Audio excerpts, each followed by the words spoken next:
How are you even about to do this? Like, Dragon Ball filler is so confusing. Episodes, some of them get turned into entire story arcs. Some of them are like mixed in with actual manga content in the anime. Actually, since we're on that point, all of that stuff, I don't think it would be fair of me. This is a ranking of all of, hey, how you doing, Charisma? This is a ranking of all of the filler in OG Dragon Ball and in Dragon Ball Z. Not counting Super or any of the modern stuff. No OVAs for right now, no movies. GT is a whole separate issue. Like, I'm not pitting. Remember that whole episode on Namek where, you know, Goku versus Frieza, Gohan comes back, Vegeta comes back, and all this stuff happens. They have like a whole fight, anime exclusive. I'm not counting that, man. Because like, then I would have to pick Goku versus Frieza on the list. One of the greatest, most iconic fights in all of fiction. It just wouldn't be fair. Same goes with any of the other filler that's mixed in with, you know, the original canon material, right? All of those cutaways, you know, what Bulma was doing while everybody else was fighting on Namek. I'm not counting that because then again, I would have to include actual canon episodes to the story that obviously gives it an unfair advantage. Some of these chunks of filler I decided to keep all as one sort of story arc. Sorta, we'll get to it. Others I broke up into individual episodes. Some of them I'm using the English Funimation titles. Some of them I'm using the Japanese titles. Some of them I've created whole new titles. Whatever encapsulated whatever filler I'm talking about the most, I guess. Is that all for the intro? Leave down below, you know, what some of your favorite filler is, some of your least favorite filler as well. Let me know what else you want to see me rank. With that being said, I'ma just go ahead and get started. Number 19. Unsatisfying. Tragic. Peace returns. Majin Buu, the champion of justice? Putting this at the bottom is kind of harsh. This is just a wacky little episode, you know, about Buu getting acclimated to his new life on Earth after Kid Buu is defeated. Obviously, it's full of innocence and is incredibly wholesome. He sees this little girl eating ice cream. This girl has balls of steel because, you know, she doesn't feel like sharing. She points him in the direction of the ice cream shop where she got her cone from. Buu walks in, orders everything on the menu. However, there's just one problem. He's a brokey. And also Satan ordered him to watch his temper. So even though he's this galaxy busting super alien that could level this city in seconds, and bro over here is just some guy working a dead-end summer job, he definitely doesn't get paid enough to be confronting Majin Buu. Even though the guy took Buu's ice cream from him, unfortunately Buu can't just annihilate everything within a 50-kilometer vicinity. But he still wants his ice cream, so he resorts to selling ass on the street. And by selling it, I mean whooping it. He wins 10,000 zeni after beating this random tough guy in a street fight and unwittingly putting an end to their, you know, this couple of street hustlers' latest money-making scheme.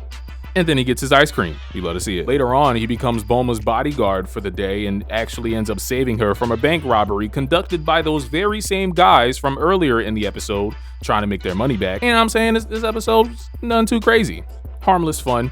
You're probably wondering why I have it in last place though.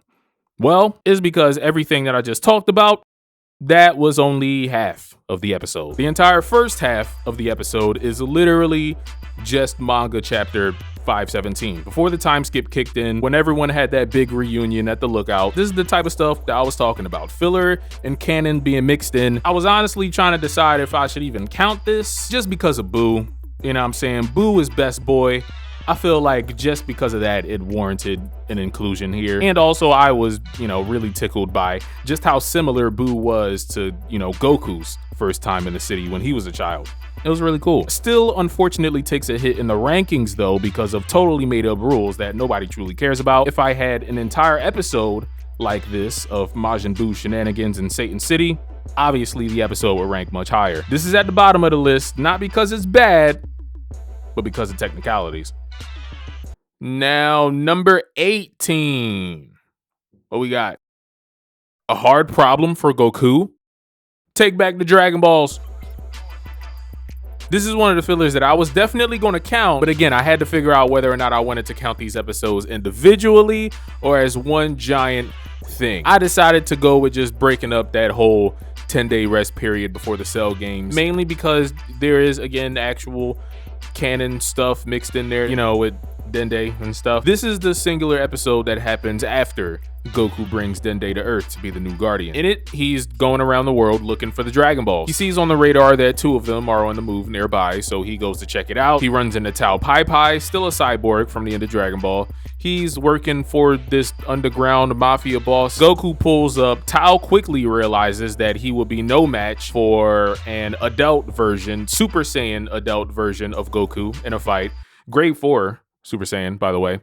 So instead, he decides to cut him a deal. He gives him this puzzle to solve by dawn, which Goku just goes along with because he's Goku. You know, if he wanted to, he could just blow this entire place up with a generic ki blast. But he's Goku, so he decides to play fair.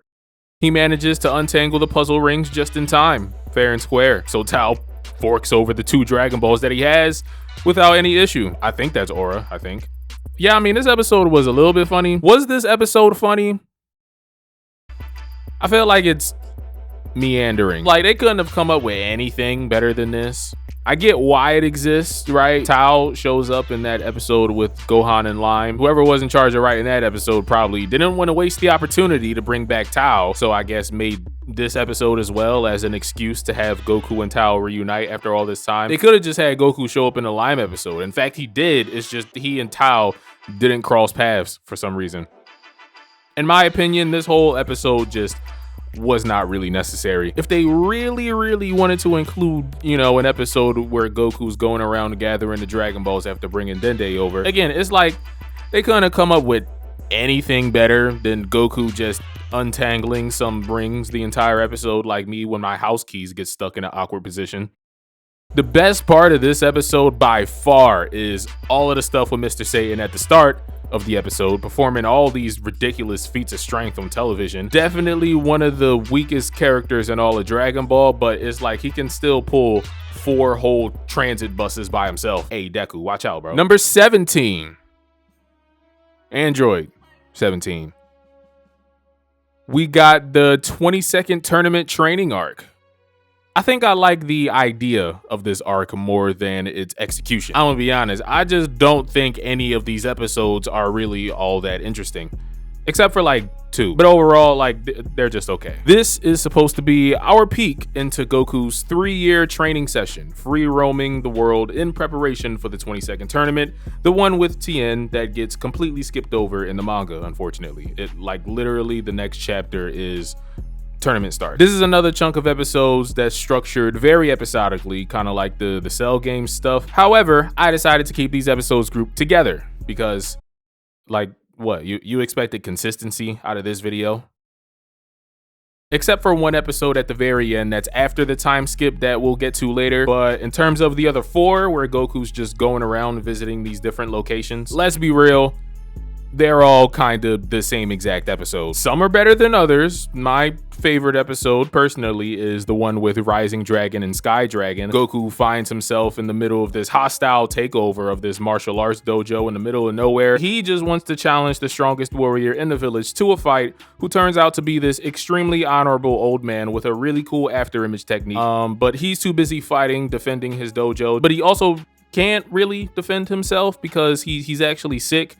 But, you know, he's trying to be tough and stuff for his son. He has a son as well who's named Shoken, who he grows jealous of Goku's strength, which is a little interesting character dynamic. Yeah, I really like this episode, man. There's a lot going on there. The rest of the episodes do some pretty cool things here and there. In one episode, Goku actually goes to the demon realm for the first time ever, decades before Daima happens. In another episode, Tien and Chaozu actually make their first appearances years before the tournament. Besides that, like, again, man, these episodes are all just, there's only so many times I can watch the same exact Goku rescues a village from some thug storyline or saves this princess from being held hostage. Weekly, this might not have been too bad, but binging these episodes like I did one after another really kind of exposes just how thin and extremely templated each of these stories here are. Next, we got number 16. We got a girl named Lime.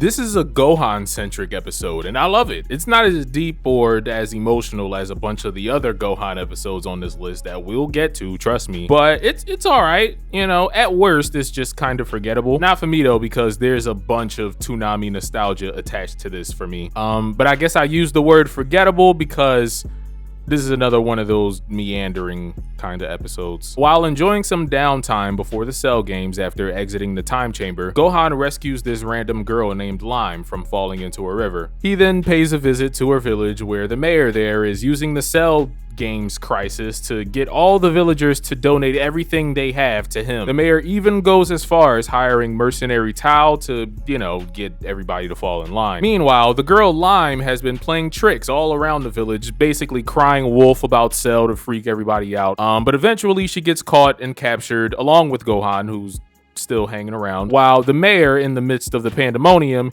he goes and locks himself inside of the dome shelter that was built using the citizens' money that the citizens now can't get into because the door's locked. The guy running the local tavern around there, who also turns out to be Lime's grandfather, he stands up to the mayor and Tao, revealing himself to be a former martial artist. It's actually kind of cool. But he still ends up being outmatched, which is when Gohan then steps in, but he doesn't even need to fight because his mere presence scares Tao away after revealing that he's Goku's son. Goku really gave this man PTSD, bro. That's crazy. After Tao leaves, Gohan then easily destroys the shelter that the mayor built just to prove how useless it would have been against Cell. And then he dips. He just leaves. And that's it. I like the message of this episode. I also really enjoy the dynamic between Gohan and Lime's grandfather. It's like an old school martial arts respect type of thing. I'm gonna be honest though, I just can't shake the feeling that, you know, this is one of those episodes where Toei is trying to pit Gohan in one of these wacky Kid Goku adventures, right? But it just doesn't hit the same way. Gohan is way more of a reserved and respectful person than Goku was as a kid. So a lot of those absurd slice of life old school Dragon Ball moments, they're just not there. You know, this episode is just a delightful young man doing some community service. Again, all the most interesting parts here are on the lookout away from Gohan, where we see a little bit of Piccolo's training in the hyperbolic time chamber. He brings back the clone technique. Is honestly hard. Okay, coming up next, number 15, what we got? Master Thief Hasky. Honestly, not as bad as I thought it was going to be. When I heard the name Hasky, I don't know. I was expecting it to be some sort of anthropomorphic cat, you know, or some shaggy old man. I was not expecting Hasky to be a baddie.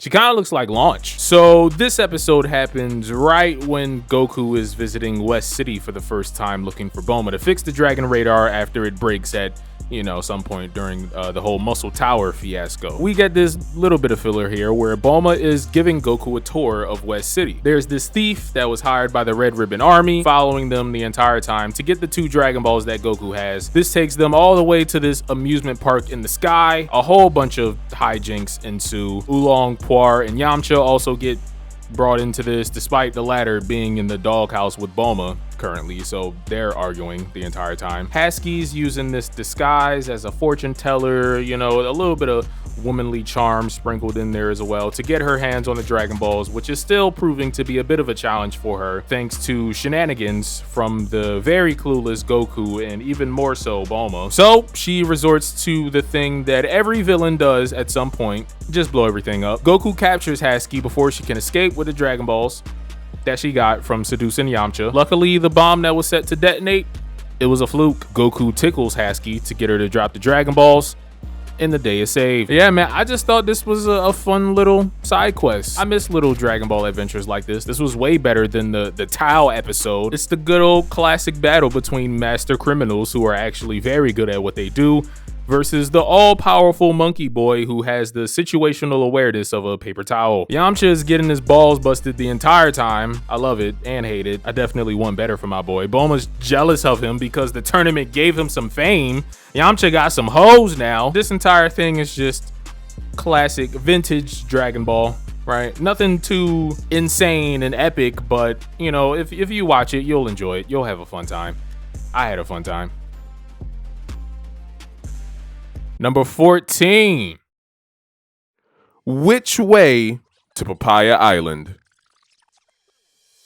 This is that one episode that I talked about earlier with the 20-second tournament training stuff that I kind of just sliced off. This is the final episode before the official beginning of the arc. It happens after the 3-year time skip. This is a story about Goku's day on the day that he's supposed to meet with everyone for the 22nd World Martial Arts Tournament. While looking for somebody to help him find his way to the airport, he comes across this fox who's getting jumped by a couple of guys in the middle of the forest. Goku helps him out because, you know, it's 3-on-1, and in return, the fox, whose name is Konkichi, he guides him to the nearest airport, only to realize once they get there that Goku is having the same problem as Majin Buu did with the ice cream.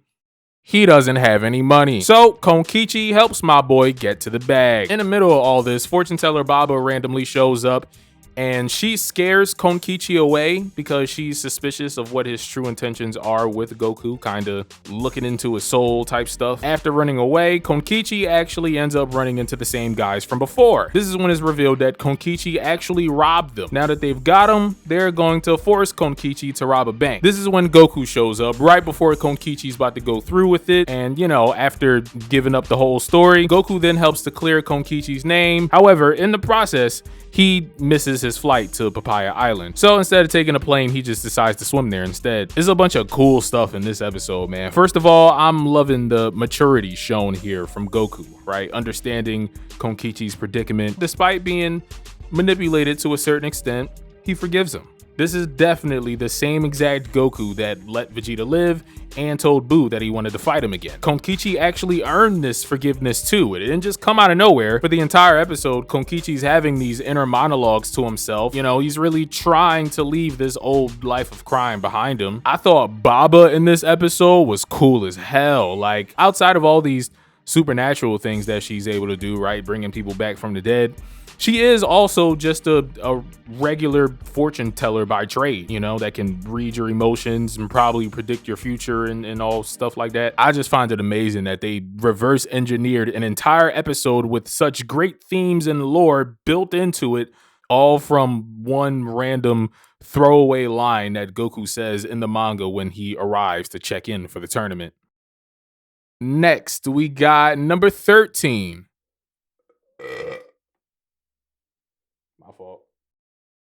Nightmares or illusions?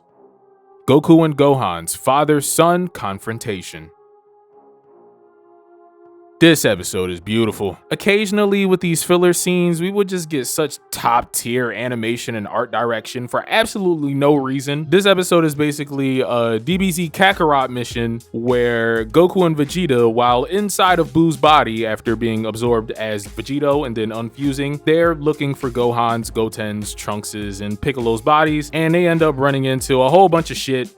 Parasitic stomach worms who are actually a couple of pretty well-mannered stand-up guys, to be honest. They actually almost end up becoming shit, literally, after getting caught in Buu's digestive system. That whole fight against the worms from earlier gave Buu the bubble guts. Their biggest issue, however, becomes these illusions of all of their fallen comrades that Goku and Vegeta have to deal with once they reach the inside of Buu's mind. They are pretty much invincible, but luckily Buu can't keep his thoughts straight. He gets distracted. He has ADHD.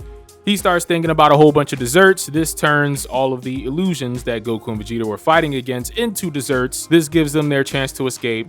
Goku and Vegeta find where, you know, everybody's real bodies are, and from here the story goes, you know, the same way it does in the manga. This is another one of those episodes that is kind of intertwined with the main story. I wasn't sure whether or not to include it originally, but like, how could you not, right? This episode kind of comes off as a pilot for Dragon Ball Super or something. It's like, it's just this little buddy cop adventure inside of Buu's body, right? Years before modern Dragon Ball would turn this into a regular thing. But no, it's the animation, man. Be for real. They must have brought in like the Fusion Reborn team or something for this, right? Everything here looks crispy as fuck, especially Gohan. Number 12. What we got for number 12, man? Number 12. It's the journey to planet Namek. This was never my favorite chunk of filler in the world, but it does get a huge bunch of bonus points just for the space aesthetic alone. These episodes have a real early GT vibe about them, and well, some people might hear that and go, GT is divisive, to say the least, right? Even the most diehard GT fans hate the early episodes, mainly because of Pan, but I digress. I, however, because I'm special, I kinda enjoyed the whole Black Star Dragon Ball saga. Redoing the whimsical, mystical adventures of early Dragon Ball, except chucking it into outer space.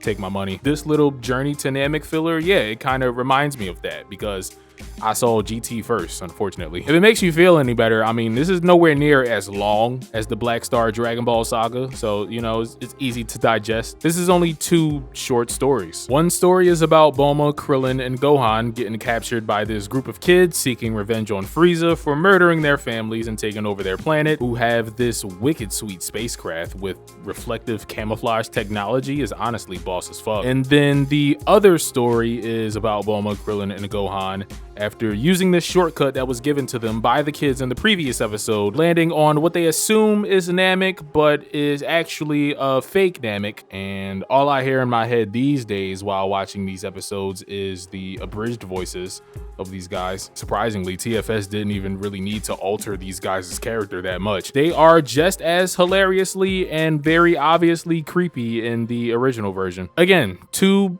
quick little side stories, just to add a little road trip feel to this space adventure that, again, was sorely missing in the manga. I always felt watching these fake Namek episodes without reading the manga, you probably would think that they are on the actual planet Namek. Once you finally get to the big reveal, I reckon it worked on a fair amount of people. And honestly, you could give me an entire spin-off series on the Space Kids.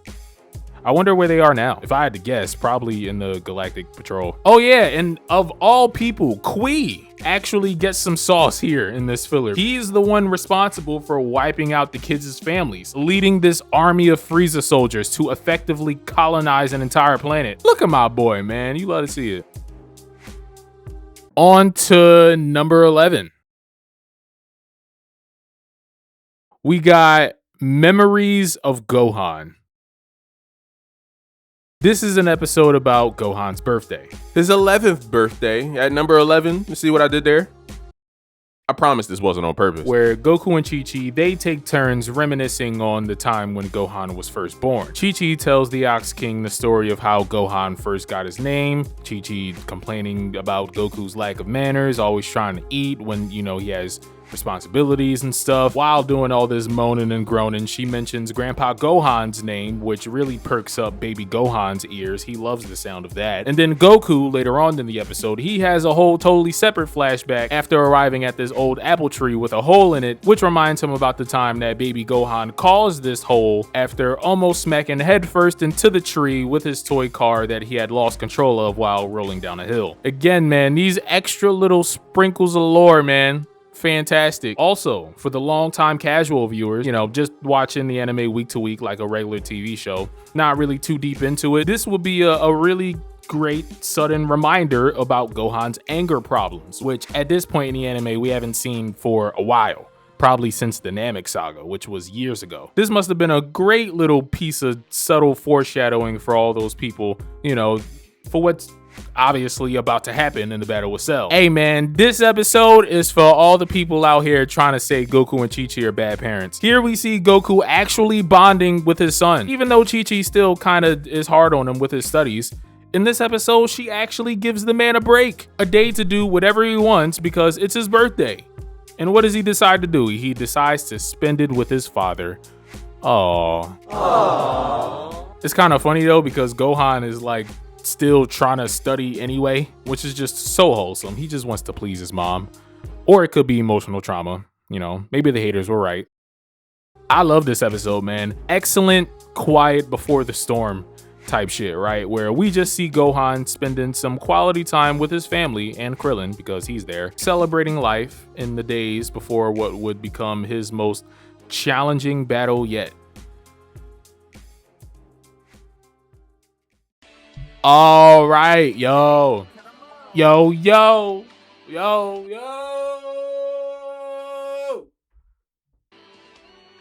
Number 10.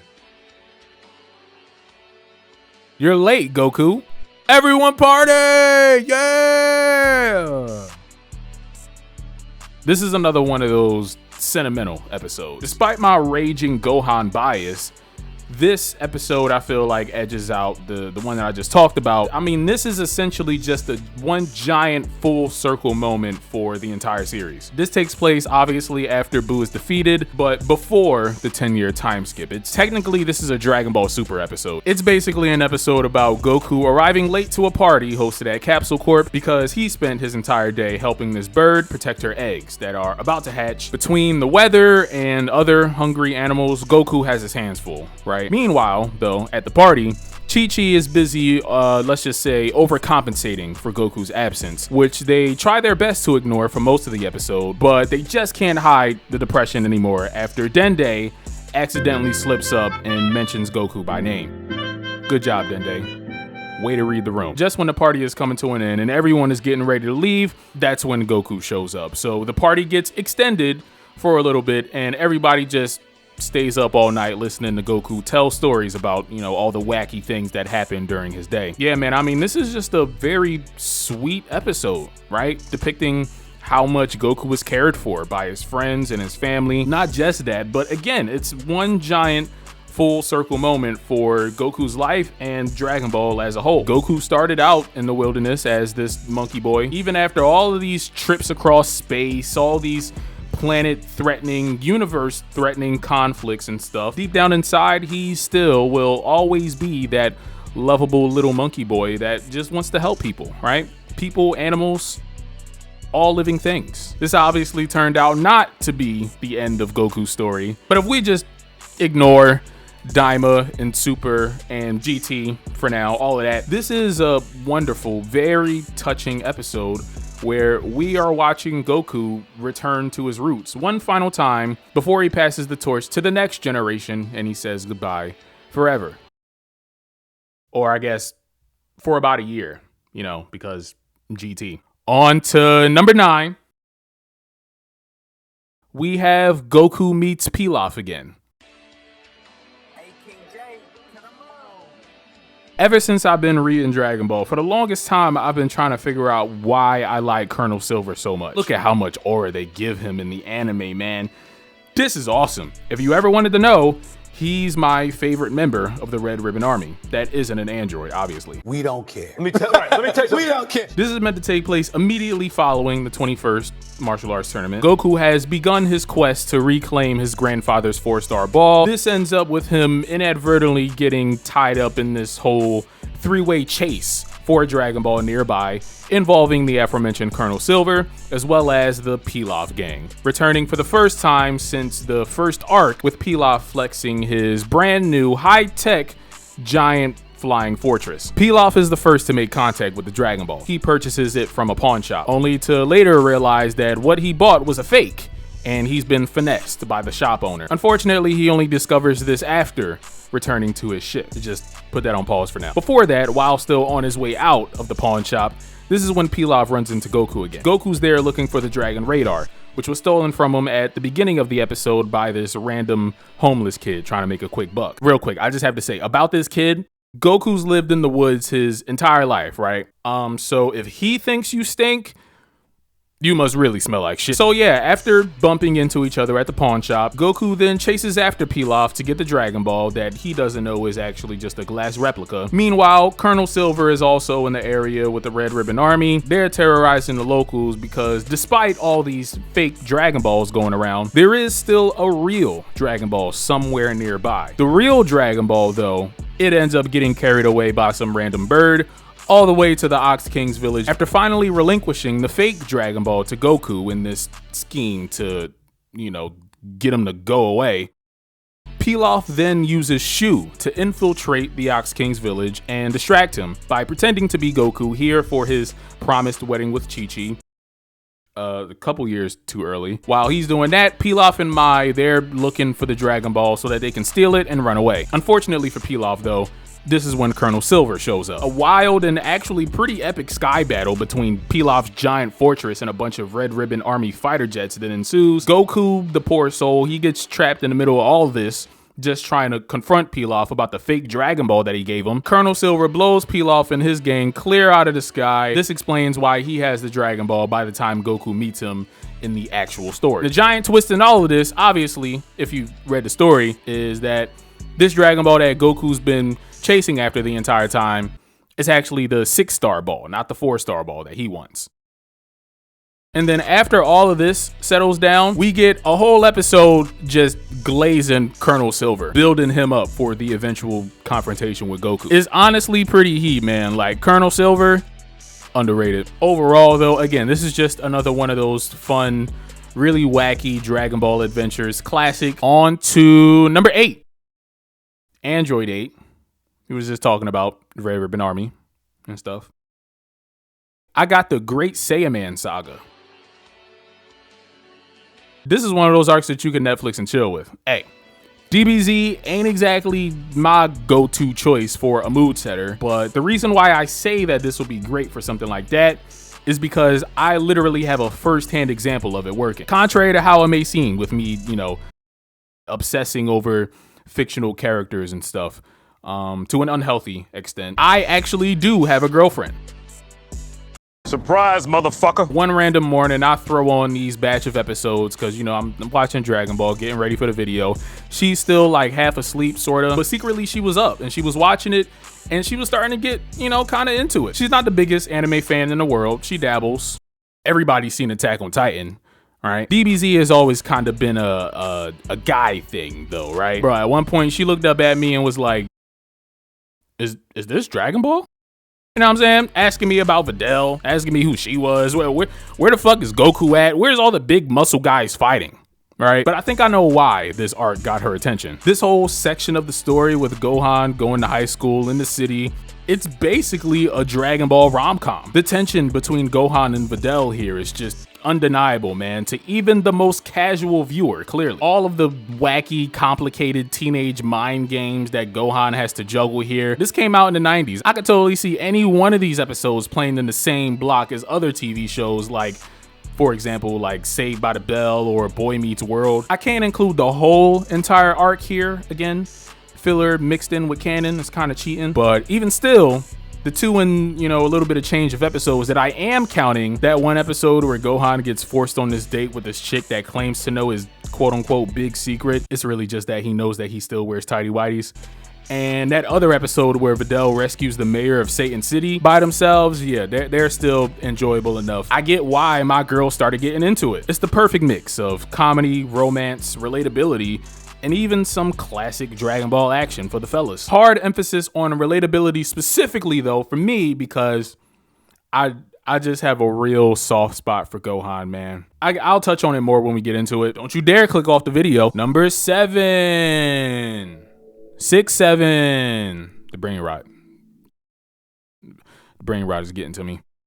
I will overcome Goku, the king of the Saiyan warrior race.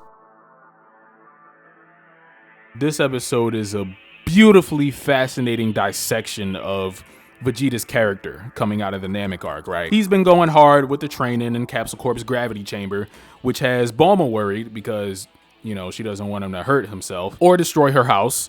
That's also a reasonable concern. The house might be safe, but Vegeta does end up destroying the gravity chamber, which Dr. Briefs now has to reconstruct. While this is going on, while recovering in the infirmary, this is when we then get to see a peek into Vegeta's mind and why he's been going so hard with the training. It's because he's being haunted by Goku and Trunks. That's the simple interpretation of it. The more philosophically complex read of this is that it's not Goku and Trunks that's haunting him. It's really just his sense of inferiority, his fear of never catching up to them and becoming a Super Saiyan. We get dreamt up versions of Goku and Trunks just flexing on Vegeta, which is funny. He has this whole internal dialogue with his father, bringing up his family pedigree and whether or not he would even be welcomed back home, back to the cookout. I guess if Planet Vegeta wasn't completely annihilated. Yeah, man, this sort of introspection right here, this is why Vegeta still to this day is one of the best and most well fleshed out characters in all of Dragon Ball. I get why a lot of people say Vegeta's their favorite character. Me personally is Gohan, but anyway. Besides this, you got all of the actual training scenes in the gravity chamber as well. Again, man, just Another example of these filler episodes getting some of the best animation in the whole show for no reason. Even Yamcha, at one point, tries his hand at the gravity chamber only to be quickly humbled. Tragic. And then, of course, you know, how could I go any further without mentioning the budding relationship between Vegeta and Bulma that we see in this episode. There's no, like, Gallic gun cum shots going on here, right? But Bulma and Vegeta are just about as unhinged as their abridged counterparts in this episode, and I love it. They're so cute and toxic. One's a prince and the other is an heir to a multi-billion-dollar corporation. Of course they would end up hooking up. Again, man, little character interactions like these we just don't get in the manga. For as great as the Dragon Ball manga is, this is what filler is for, man. Bring back the filler. Maybe not too much filler. On to number 6. This is actually fitting. You know, we went from one love story to another love story because at number 6, we have Goku's Wedding Arc. I think this being the final arc in OG Dragon Ball is so awesome. The hero saving the world and then finally settling down at the end of the story and starting a family. It's a trope that I'll just never get tired of. It could be a single episode, it could be a movie, it could be a multi-episode filler arc like it is here. I just love epilogue stories like this, where a relationship that's been teased for hundreds of chapters finally gets its payoff. The ship has been confirmed, ladies and gentlemen. Not all shonen main protagonists get this type of ending. That's unfortunate for them. But yeah, so this is basically the story of Goku and Chi-Chi's wedding. Immediately after Piccolo Jr. is defeated at the end of the 23rd tournament, Goku and Chi-Chi ride the Nimbus Cloud off into the sunset. Next chapter, we jump 5 years into the future. Raditz shows up and a whole sequel series begins. But here, we actually get to see the wedding. First, the couple goes to see the Ox King. He starts making preparations for the wedding ceremony. This includes gifting Chi-Chi this wedding dress that's been in their family for generations. However, just when all the decorations are getting put into place, that's when the Ox King's castle is suddenly enveloped by a raging fire. Ox King, being trapped in the castle, he tells Goku to seek out the Bancho fan to use it to put out the fire. He and Chi-Chi then go on this whole adventure to first find out what happened to the fan, retrieve it, and then save their wedding ceremony, obviously. Goku heads to fortune teller Baba first. She sends him to a village with a hot spring, thought to be in possession of the fan, but really all they had was, I guess, instructions on how to build it on some rocks after the hot spring was drained. So they then go see Master Roshi to confirm. However, Roshi still isn't back from the tournament yet, just to give you an idea of how quickly this is all happening. But Turtle's there, hanging out. He shows them a book that has the full instructions on it. It says to go to this place called Mount Kiwi because they need the feathers of this badass bird called the Fire Eater. This also turned out to be cap, unfortunately. It was just Roshi trying to impress the ladies if they ever, you know, came over to Netflix and chill and watched the great Saiyaman saga. While in the Fire Eater's cave, Goku and Chi-Chi meet this scientist who then tells them that the Bancho fan was last seen in an iceberg. So the couple, they now head to this village off far into the north where this old lady lives. She tells Goku to go, you know, scour the Arctic and hopefully he'll find it. Meanwhile, Chi-Chi is staying back with the old lady, training to be a proper housewife. This is when she actually discovers that the fan was at the old lady's house the entire time, being used as a dustpan. Classic Toriyama humor. Goku and Chi-Chi finally return with the Bancho fan to rescue the Ox King, but unfortunately, the fire still won't go out. So Baba suggests that the fire could be coming from something more supernatural, specifically from something called the Hakero, or the Furnace of 8 Divisions in English. A giant ancient furnace acting as this bridge between the living world and otherworld. So Goku goes to turn it off. It's never that simple though, because the guardian of the furnace, Anin, she warns Goku of all of the ramifications on the world with, you know, the spiritual balance of power, as well as climate change. However, the furnace was found to have a leak, which could explain the raging fire in the Ox King's castle. Goku works together with Anin with some help from a few materials that Chi-Chi picked up earlier. He jumps into the sea of fire to remedy the leak without breaking the barrier between the worlds of the living and the dead. After nearly dying from protecting the wedding dress from going up in flames, Ox King is finally rescued and the wedding goes off without a hitch. I love it. It's not the most complex writing in the world. It's a lot of go here, go there, finding clues, nothing works. until it does, thanks to previous shenanigans. It's Dragon Ball, man. You know, we're not looking for anything too complicated. I'm honestly getting a lot of One Piece vibes with this arc, with all the exploration and the, you know, it's looking for the Bancho fan is like looking for a treasure, right? I love that Grandpa Gohan actually shows up here for a split second to help Goku with his final adventure. I also love how this is just one giant callback to when Goku and Chi-Chi first met. But more than anything, I just love Goku and Chi-Chi's relationship here. Chi-Chi in particular here is amazing. This is one of the rare times that we see Chi-Chi when she's not a child or an annoying, nagging mother. Even though she's definitely no slouch when it comes to fighting, in this arc, you can clearly see, man, like, she's just a girl. She's just a girl following her man to the ends of the earth and back because, well, that's her man and she loves him. Goku here also surprises me, showing just how much he cares for his fiance. Goku is like, almost a little bit romantic in this arc. I wish we could have got so many more adventures with Goku and Chi-Chi before they had Gohan.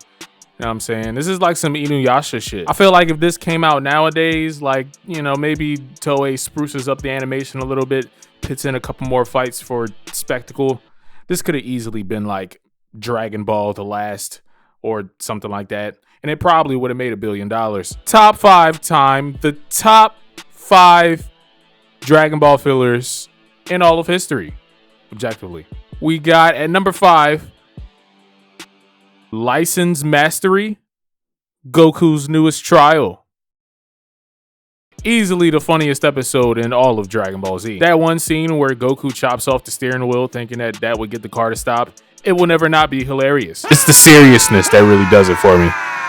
I'm pretty sure all of you have seen this episode at least once, but, you know, in case it's probably been a while and you might have forgot how batshit insane it is, I'll go through it for you real quick. During the 3-year period waiting for the androids to show up, Chi-Chi has a pretty rough day. After crossing rivers and mountains and having to escape this wild boar trying to eat her, she barely makes it home in one piece, to which Goku immediately greets her with, "Bitch, where's my dinner?" Obviously, Chi-Chi is frustrated, so she orders him and Piccolo to go get their driver's licenses, especially seeing as how she has to cook for more people now, even though Namekians don't need food to live. But sometimes in life, you know, you got to know when and when not to argue back. Like Piccolo picked up on game. So the very next day, Goku and Piccolo, they head to the Dragon Ball World's DMV, I guess, and they go take their driving test. Piccolo gets this instructor that has severe road rage. This lady has seen way too many Fast and Furious movies. Goku ends up with this frail old man who can't even open the car door by himself. This goes about as well as you would expect. By that, I mean a complete and total catastrophe. Piccolo actually turns out to not be that bad of a driver. Still too slow for his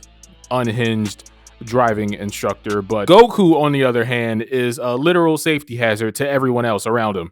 He starts getting the hang of it a little bit, but then that's when he and Piccolo then decide to have a race. They both fail the test. I'm sure nobody saw this coming, but they do get a second chance. Later on, while they're in the middle of their second chance, this bad storm strikes lightning into the mountainside, and this causes a waterfall, which ends up sweeping away this bus full of children off of a cliff and into a ravine. So Piccolo and Goku, they stop what they're doing to go rescue them, which they successfully do, only at the cost of their driving test, unfortunately. After seeing both of them fly, the instructor wonders why they even need licenses in the first place. Tell that to Goku's wife. Chi-Chi, of course, hearing that they failed, she immediately faints. Everyone laughs and we live happily ever after. Again, man, this episode is the stuff of legend. There's a fair few inconsistencies. Pan says Piccolo sucks at driving and superhero, even though, again, here he's perfectly fine. Chi-Chi walking everywhere, despite one being able to ride the Nimbus Cloud, but also having her own car already, which she literally uses in the anime a bunch of times before this. That's something that definitely doesn't make sense. But it's like, it isn't really that big of a deal. I feel like the only people that would complain about stuff like that is the same people, you know, complaining about Super Saiyan 4 and Daima, right? Like, just relax, man. Just watch the damn show. Number 4. We getting into the big dogs now, man, because at number 4, I got the Garlic Jr Saga. Filler so good, I thought it was canon. Filler so good, I actually think it still is canon. You know, I don't see why not. This arc is essentially our glimpse into the world that Toriyama basically spent the whole Z series setting up, a world without Goku. where Gohan is the main one protecting the Earth. Not too long after things settle down from Namek and all the Namekians go to their new home, this is when Garlic Jr. suddenly returns looking for revenge on Goku and Piccolo. He pulls up to Earth with the rest of the Spice Gang, kidnaps Kami and Mr. Popo, then they release this evil black water mist onto the Earth, created a long time ago by Garlic Sr. and has the power to turn anybody who breathes it in into a demon. Also, Garlic Jr. can now rule over the Earth as Demon King. A cease and desist from Deborah is probably on its way. The mist permeates all around the world. All the Z fighters get affected too. Roshi, Yamcha, Bulma, even Chi-Chi. They all start attacking the ones they love. This is when Piccolo decides to sacrifice himself to hold everybody back. He sends Gohan and Krillin to the lookout to get to the bottom of what's going on. For a second, it's looking like easy work, you know, with the 2-on-1 advantage. This is when the rest of the Spice Gang arrives for backup. Also with Piccolo as well, who has unfortunately succumbed to the black water mist. They take turns beating up Gohan and Krillin, ultimately ending in Krillin being bit by Piccolo, seemingly now turning him into a demon as well, leaving Gohan now as the only one, literally the sole protector of the Earth. However, it was all a ruse.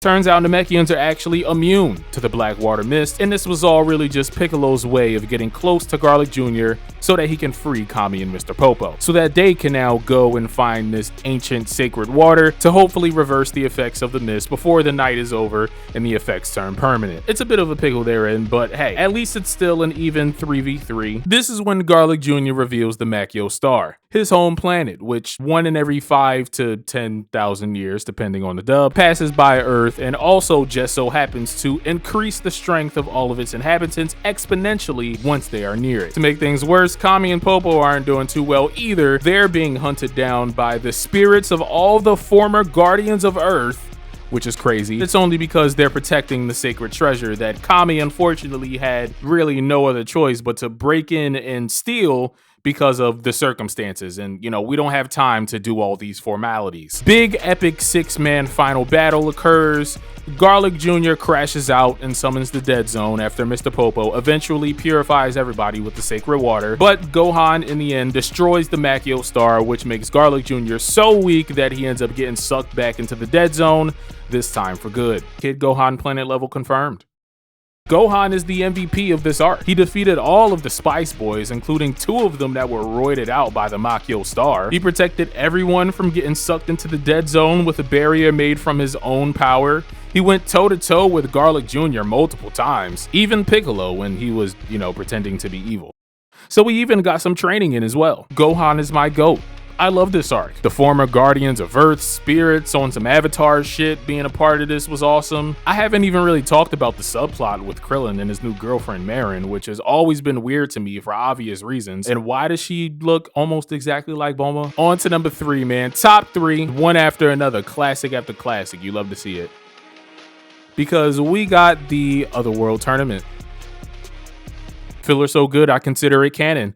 Part 2. This arc has a ton of Easter eggs, man. We see the cute little alien buddies from Broly Movie 8. We see a Kanasan from the Bardock special. This is where we see one of the only actual Metamorans in the entire series, the people behind the fusion dance. There's so many different cameos hiding in the background. This arc is the absolute peak of Dragon Ball world building. It's controversial, right, with how the current hierarchy in the Omniverse has been explained to us in Dragon Ball Super, but none of that takes away from still just how freaking cool this arc is, man. First of all, it's the only tournament in all of DBZ that has an actual finish, a traditional finish at least, that after all these years later, I still think is pretty clever. This whole thing is Goku's adventure in Otherworld after getting blown up during the Cell Saga, where he wants King Kai to introduce him to his boss, basically, the Grand Kai, so that he can ask him for training. On this journey, Goku and King Kai end up running into who are essentially King Kai's co-workers, because the job of overseeing the universe is actually split up amongst 4 people, and the Grand Kai's job is to oversee them,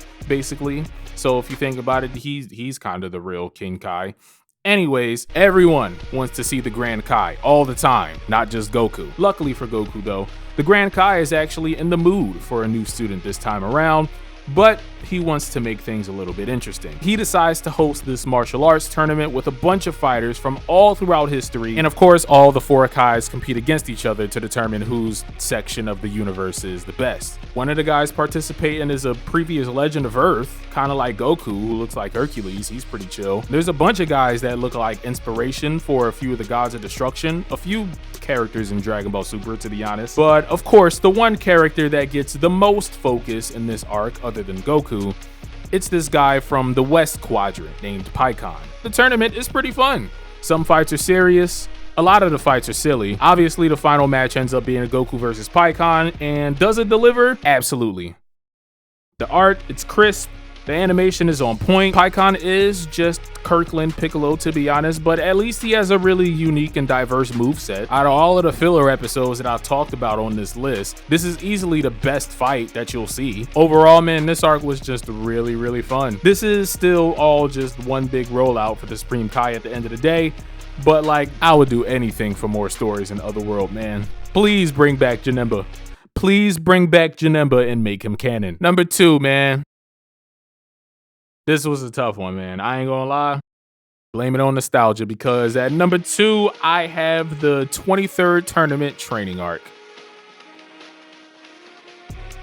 Is this the best training arc in all of Dragon Ball? I think so. Definitely the best training arc in original Dragon Ball. Mr. Popo doesn't get talked about enough, man. He doesn't have any weird quirks like Roshi or King Kai or Whis. You know, he's not the most charismatic person in the world. He is such an underrated sensei in this series. I guess I just kind of forgot about all the weird things he's able to do. All the weird, fascinating things on the lookout that there are to do. The time room is so cool, where Popo sends Goku to the past to train with a young Master Roshi for a day. He gets to go toe-to-toe with Mutaito as well. Mutaito actually ain't nothing to play with. The episode where Popo makes this clay doll of Goku built to perfectly imitate his strength, speed, and fighting style, that's really interesting. I wonder what's stopping him from creating his own personal army of Z Warriors. Can the dolls imitate God Ki? That's basically what I'm trying to get at here. Popo is aura maxing in this arc for sure. Another huge reason why this is one of the best training arcs in all of Dragon Ball is because of how this is structured. Each episode is basically a different day with its own unique training lesson. You would expect Goku to just breeze right on through this, right? But no. He fails at every single test. He makes progress, sure, like in the lightning episode. He does manage to dodge the lightning bolt, but there's still more lightning bolts that he can't dodge. It's just a fantastic depiction of what the training process truly entails. It's a grind, right? It's not pretty. Learning how to do something is one thing, but learning how to do it reliably and in the most efficient way, becoming a master of it, that's a whole other can of worms. These episodes really humanize Goku in a way that I don't think we've ever seen before. The doll episode, by the way, just one of the most gorgeous looking episodes in the entire series, casually. Krillin, Yamcha, Tien, and Chaozu get heavy glaze in this episode. We see them sprinting all across the world, blitzing past sports cars on the freeway, running towards Korn's tower on foot. This is amazing. The Earthlings actually have this whole separate side plot while Goku's up in heaven doing his training, following in his footsteps, doing their own training all around the world, just like Goku did in preparation for the 22nd tournament, right? We talked about those episodes already. Towards the end, they even get a whole entire episode just to themselves. It's really cool, man, really cool. I could gush over this arc all day.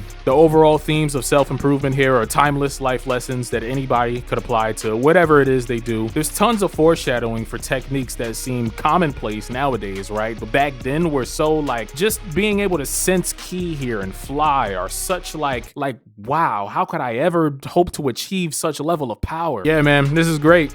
This is great. And it also ushers in the best era in Dragon Ball history, to me, aesthetically speaking, which is, of course, the 23rd tournament. Oh, yo, let's go. Appreciate y'all if y'all watch the whole thing all the way through. Because, ladies and gentlemen, this is number 1. Ho! What could it be? It's Gohan Becomes a Man. Hey man, 23rd tournament might be my favorite arc aesthetically. As for the one that's the most nostalgic, the one that means the most to me is the Saiyan Saga, man. This shit means means something to me, man. This was my introduction to Dragon Ball. Even before I watched GT, I was reading the manga, 5 years old. DBZ Volume 1 and 2. I'm an only child. I was kind of a little crybaby bitch boy. I was sheltered and doted on by my mother a little bit. Just imagine me reading through Gohan's story for the first time in the Saiyan arc. It hit a little bit different. I am Gohan. This whole year of training before the Saiyans arrive, I decided not to break this up because, you know, even though we cut away to what Goku's doing on Snake Way for an episode or whatever the other Z fighters are doing, we are still regularly checking in on Gohan. He is very clearly the main character for this whole section of the story. So yes, all the stuff with Goku and Princess Snake, Nappa and Vegeta on Arlia, the rest of the Z fighters once again following in Goku's footsteps, this time training up on the lookout. All of that is being included in this ranking. However, this is really about Gohan, right? Everything that I'm counting as filler here starts from the moment Piccolo pits an end to Gohan's Ozaru rampage, you know, he gives him that sick orange gi with the sword, and ends on the episode where Goku arrives at King Kai's planet. We get absolutely spoiled with fantastic episodes here, man. The episode with the robot is one of the first ones I always think about. Gohan finds this old curmudgeon-y ass robot trapped in a cave underground somewhere and wants nothing to do with him because he's a pussy. But he eventually softens up to Gohan and teaches him some things about how to fend for himself in the wild, and ultimately ends up sacrificing his life to protect Gohan once the cave starts collapsing in on itself. The episode where Gohan actually finds a way back to his house is insane. Like, he's literally right there in his backyard, but he chooses not to walk into the house, thinking back on this group of orphans who helped him get there. These orphans that have to confront the world every day. They have to be brave and courageous. There is no safety net for them. This reinvigorates Gohan's resolve, to which he then turns around to see Piccolo standing right behind him, ready to continue his training. There's so much aura, I could cry. Speaking of crying, I think the one episode that hit me the hardest, it's not even all that exciting of an episode. It's the one right before this episode where Gohan ends up on this deserted island because, you know, he was trying to escape and ended up getting lost. This to me felt like the real turning point for Gohan's character. This is where he finally stops being a crybaby. After getting it all out of his system, of course, Gohan finally learns how to harness and channel his homesickness, right? He gets his hands dirty. He builds himself a raft. He sails the hell out of there, and I shed a tear, man. What you want me to do? I was just so proud. This is my boy, bro. It's simple, but this is still an absolutely impeccable example that just a little bit of hard work mixed with just a little bit of courage, it always pays off in the end, man. It won't be easy, right? There's no handouts here, just like Gohan literally does in this episode. There will be some storms that you'll have to weather, but no matter what you're working on, man, or whatever problems you might be working through, whatever goals you may be striving for, no matter how far away they may seem to you, all it takes is just a little tiny bit of grit and you can accomplish anything you set your mind to. These are the sorts of timeless life lessons that make Dragon Ball so freaking impactful, man. Especially for any young boys that may be watching, just like I was back in the day. And that's why it's stuck with me the way that it has. As for all the other episodes, obviously Goku's adventures on Snake Way, this begins the phenomenal world building of Dragon Ball's afterlife in the anime. The rest of the Z fighters definitely aren't forgotten about, which I love. Even Nappa and Vegeta, they get an episode to themselves on this random planet in outer space. This is just building them up as villains for the next big battle. What more can I really say about this, man? It might just be the greatest filler arc of all time, just for the themes alone.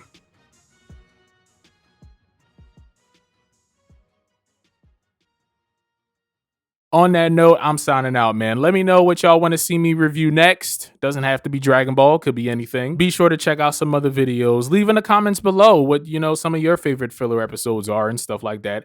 I think I might have said that at the beginning. Sorry if I'm repeating myself. Thanks for watching. Until next time. If it's me, I apologize. I'm just high, so sometimes I just emphasize. I'm just shy, so I really need to emphasize. After this performance, check my vitals, make sure that I'm still alive. Cause I give it all, give it